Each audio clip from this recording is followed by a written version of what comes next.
എനിക്കായി കരുതുന്നവൻ, ഭാരങ്ങൾ വഹിക്കുന്നവൻ, എന്നെ കൈവിടാത്തവൻ, യേശുവൻ കൂടെയുണ്ട്. എന്നെ കൈവിടാത്തവൻ, യേശുവൻ കൂടെയുണ്ട്. പരീക്ഷ എന്റെ ദൈവം അനുവദിച്ചാൽ പരിഹാരം എനിക്കായി കരുതിയിട്ടുണ്ട്.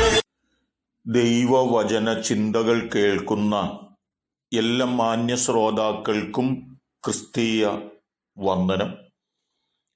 ഇയ്യോബിന്റെ പുസ്തകം 22-ാം അധ്യായം 19-ാം വാക്യം പറയുന്നത്, നീതിമാന്മാർ കണ്ട് സന്തോഷിക്കുന്നു, കുറ്റമില്ലാത്തവൻ അവരെ പരിഹസിച്ചു എന്നുള്ള വാക്കാണ്. നീതിയോടും പരമാർത്ഥതയോടും കൂടി ജീവിക്കുന്ന ഏതൊരു വ്യക്തിയും ഈ ഭൂമിയിൽ പല തലങ്ങളിലുള്ള ദുഃഖങ്ങളും വേദനകളും അവരനുഭവിക്കുമ്പോഴും അതിനപ്പുറത്തുള്ള ഒരു ദിവ്യമായ ദൈവിക സമാധാനം അവരുടെ മേൽ പകരപ്പെടുന്നു എന്നുള്ളതാണ്. വിശുദ്ധ പൗലോസിനെ കുറിച്ച് നോക്കിയാൽ,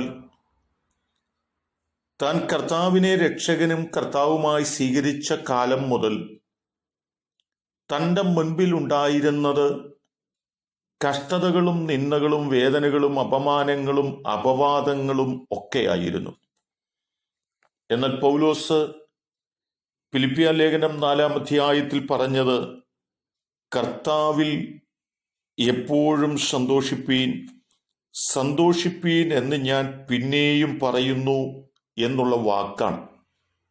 ഒരു ഭക്തനെ സംബന്ധിച്ചിടത്തോളം കഷ്ടതയുടെ നടുവിലും വേദനകളുടെ നടുവിലും പ്രതികൂലങ്ങളുടെ നടുവിലും പ്രതിസന്ധികളുടെ നടുവിലും തനിക്ക് സന്തോഷിക്കാൻ കഴിയുന്നു എന്ന് പറയുന്നത് നൊടി നേരത്തേക്കുള്ള ലഘുവായ സങ്കടമാണെന്നും അത് അത്യന്തം അനവധി തേജസ്സിന്റെ നിത്യ കനത്തിലേക്കാണ് കൊണ്ടുപോകുന്നതെന്നുമുള്ള അറിവും ആ പ്രത്യാശയുമാണ് ഒരു ഭക്തനെ സംബന്ധിച്ചിടത്തോളം കഷ്ടതയുടെ നടുവിൽ തനിക്ക് സന്തോഷിപ്പാൻ കഴിയുന്നത് എന്നതാണ്. എന്നാൽ ഇവിടെ ഓർമ്മപ്പെടുത്തുന്നത്, നീതിയോടുകൂടി ജീവിക്കുന്ന ആളുകൾ ചില ദൈവപ്രവർത്തികൾ കണ്ട് സന്തോഷിക്കുവാനുള്ള അവസരവും അവരുടെ ജീവിതത്തിനകത്ത് ദൈവം നൽകും എന്നുള്ള ആഴമായ പ്രസ്താവനയാണ്. ഇസ്രായേൽ ജനം ദൈവത്തിൻ്റെ ജനമാണ്. ആ ജനം മിസ്രൈമിലെ അടിമത്തം കഴിഞ്ഞ് ദൈവത്താൽ നിയോഗിക്കപ്പെട്ട് വാഗ്ദത്ത ദേശത്തേക്ക് യാത്ര ചെയ്തു. എന്നാൽ അവരുടെ യാത്ര തുടങ്ങിയ ശേഷവും ഫറവോൻ അവരുടെ പിന്നാലെ കടന്നു വന്ന് അവരെ ഉപദ്രവിക്കുവാൻ നോക്കുന്ന പശ്ചാത്തലത്തിൽ ചെങ്കടലിന്റെ നടുവിൽ ഒരു പുതുവഴി തുറന്നുകൊടുത്ത് ഇസ്രായേൽ ജനത്തെ അവരുടെ മുൻപോട്ടുള്ള യാത്ര സുഗമമായി കൊടുക്കുന്ന ദൈവത്തെ കാണുവാൻ കഴിയുന്നുണ്ട്.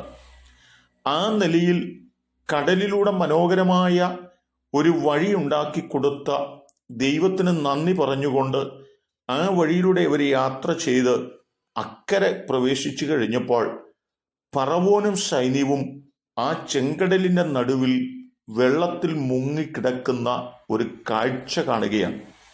അപ്പോഴാണ് ഇസ്രായേൽ മക്കൾ ദൈവത്തിന് വീണ്ടും സ്തോത്രം ചെയ്യുകയും അവർ ദൈവസന്നിധിയിൽ സന്തോഷിപ്പാൻ ഇടയാകുകയും ചെയ്തിട്ടുണ്ട് എന്നുള്ളതാണ്. കാരണം ഒരായുസ് മുഴുവനും ചെയ്യാവുന്ന ഉപദ്രവങ്ങളൊക്കെ ചെയ്ത ഫറവോന്റെ നാശം ഇസ്രായേൽ ജനത്തിന് സന്തോഷത്തിനിടയാക്കിയിട്ടുണ്ട്. അവർ കണ്ട് സന്തോഷിച്ചിട്ടുണ്ട് എന്ന് ഞാൻ ഓർമ്മപ്പെടുത്തുകയാണ്. എന്നെ കേൾക്കുന്ന പ്രിയപ്പെട്ടവരെ, ഒരു പക്ഷെങ്കിൽ എന്നെ കേൾക്കുന്ന നിങ്ങളുടെ ജീവിതത്തിൽ കഷ്ടതയോ പട്ടിണിയോ നഗ്നതയോ വാളോ ഒക്കെ ആയിരിക്കാം. പക്ഷെ പൗലോസിനെ പോലെ സന്തോഷിപ്പാൻ നിങ്ങൾക്ക് കഴിയട്ടെ. ജീവിതത്തിൽ എവിടെയെങ്കിലുമൊക്കെ ദൈവം ചെയ്യുന്ന അത്ഭുതങ്ങൾ കണ്ട് സന്തോഷിക്കുവാനും നിങ്ങൾക്ക് ദൈവം അവസരങ്ങൾ നൽകുക തന്നെ ചെയ്യും ആ വിശ്വാസത്തോടെ മുന്നേറാം. അതിന് ദൈവം നമ്മെ എല്ലാവരെയും സഹായിക്കട്ടെ. കരുണയുള്ള ദൈവമേ, നല്ല കർത്താവേ, ഞങ്ങളുടെ ജീവിതത്തിനകത്ത് നേരിടുന്ന സാഹചര്യം ഏതായിരുന്നാലും കർത്താവിൽ ഞങ്ങൾക്ക് സന്തോഷിപ്പാൻ പൗലോസിനെ പോലെ ഞങ്ങൾക്ക് അധികം സന്തോഷമുള്ളവരായിരിക്കാൻ ഞങ്ങളെ സഹായിക്കണമേ. ദൈവം ഞങ്ങളെ അനുഗ്രഹിക്കുന്നത് കൊണ്ട് സ്തോത്രം. ഈ ദൈവവചന ചിന്ത കേട്ട് എല്ലാവരെയും അനുഗ്രഹിക്കണം. യേശു കർത്താവിൻ നാമത്തിൽ തന്നെ, ആമേൻ. എനിക്കായി കരുതുന്നവൻ, ഭാരങ്ങൾ വഹിക്കുന്നവൻ, എന്നെ കൈവിടാത്തവൻ, യേശുവൻ കൂടെയുണ്ട്.